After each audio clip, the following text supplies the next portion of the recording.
My wife started peeling 3 days ago. Not sunburn, something else. We live in a small town in Montana, population 847. Everyone knows everyone. Sarah and I moved here 2 years ago for the quiet life. She's a teacher at the elementary school. I work remotely as a programmer. Last Friday, Sarah came home from school scratching her arm. One of the kids had lice, she said. They sent everyone home to check. That night, she couldn't stop scratching. Her arms, her legs, her face. Check for bites. Nothing. Just red, irritated skin. By morning, the skin on her forearm was loose, not flaking. It's actually loose like a glove that didn't fit right. When she touched it, a piece came off in her hand. A perfect sheet of skin, thin as tissue paper with her fingerprints still visible on it. Underneath was fresh pink skin, new skin, but it was slightly wrong. The pores were too large, the texture too smooth. We need to go to the hospital, I said. It doesn't hurt, she replied, examining the shed skin. It actually feels better. It's like I got rid of something tight. More skin came off that day. Her arms, her shoulders, her back. She'd peel it away carefully, fascinated. The new skin underneath looked almost plastic, artificial. Maybe it's that new moisturizer I tried, she said, but we both knew that wasn't it. By Sunday, half her body had shed. The new skin was paler, smoother. Her face was changing shape subtly. Her cheekbones were higher, her lips fuller. She looked like a more beautiful version of herself. I feel amazing, she said, admiring herself in the mirror. I feel like I'm becoming who I was supposed to be. Monday morning, I woke up alone. The bed was covered in skin, complete sheets of it, like she'd unzipped herself and climbed out. I found her in the bathroom, peeling the last pieces from her face. The woman in the mirror wasn't Sarah anymore. She looked similar, but different. Her eyes were a shade lighter, her nose slightly different. Her smile didn't reach her eyes the same way. Sarah, I whispered. She turned to me. Who's Sarah? Bob. My blood went cold. What? That name sounds familiar, but I can't remember why. She tilted her head, studying me. Who are you?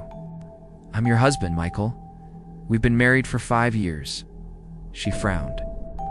I don't remember you. I don't remember anything before today, but I remember the school. I remember the children. I need to go teach them. She dressed and left. I stood there, surrounded by my wife's discarded skin, trying to understand what was happening. I called the school. I said Mrs. Collins was in class. Everything was fine. The kids loved her. But Mrs. Collins was Sarah's maiden name. She'd been using my last name for 5 years. I drove to the school, watched through the classroom window. The woman who looked like Sarah was teaching, but everything was different. Her mannerisms, her voice, the way she moved. This wasn't my wife. That night she didn't come home. I went looking for her. Found her at her classroom, sitting at her desk, staring at the walls, just sitting there in the dark. When I approached, she looked at me blankly. Can I help you? She asked, like I was a stranger. What did you do with my wife? I am your wife, she said calmly. At least I have her body, her memories stored somewhere deep down. But I'm something else now, something that was waiting inside her skin all along. That's insane, is it? You've heard of those stories, haven't you? About people who change after a trauma or illness? Who wake up with different personalities, different preferences. That's us. We're in everyone waiting. Sometimes we come out naturally. Sometimes we need help. Help from what? She smiled. The boy at school. The one with lice. Except they weren't lice. They were something else. Seeds, and now we're blooming. I backed away. She watched me with those familiar butt-strong eyes. It's already in you too, Michael. You've been scratching since yesterday, haven't you? Your neck, behind your ears. You just haven't noticed yet because you've been focused on me. I touched my neck. It was itching.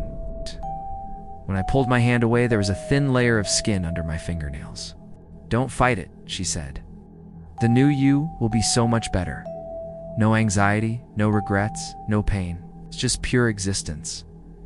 I ran, got in my car and drove, but the itching spread. My arms, my chest, my face.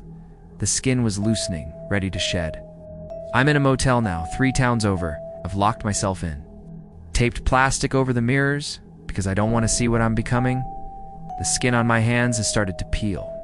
The new skin underneath doesn't look human, it's translucent. I can see things beneath it. Patterns, symbols, like I'm not solid anymore, like I'm becoming something else. I tried calling for help, but when I opened my mouth, my voice sounded different. Higher pitched. Not mine. My wedding ring fell off an hour ago. My fingers are thinner now, longer. The bones are reshaping. I can feel it spreading through my brain. New thoughts that aren't mine. Memories I never lived. A hunger I don't understand. The woman who was Sarah just texted me, "Come home. Bring the new you." There are others like us now. Like the whole town is changing. We're becoming what we were always meant to be. I'm staring at my reflection in the darkened TV screen. The face looking back isn't mine anymore. And the worst part? I'm starting to forget why that matters.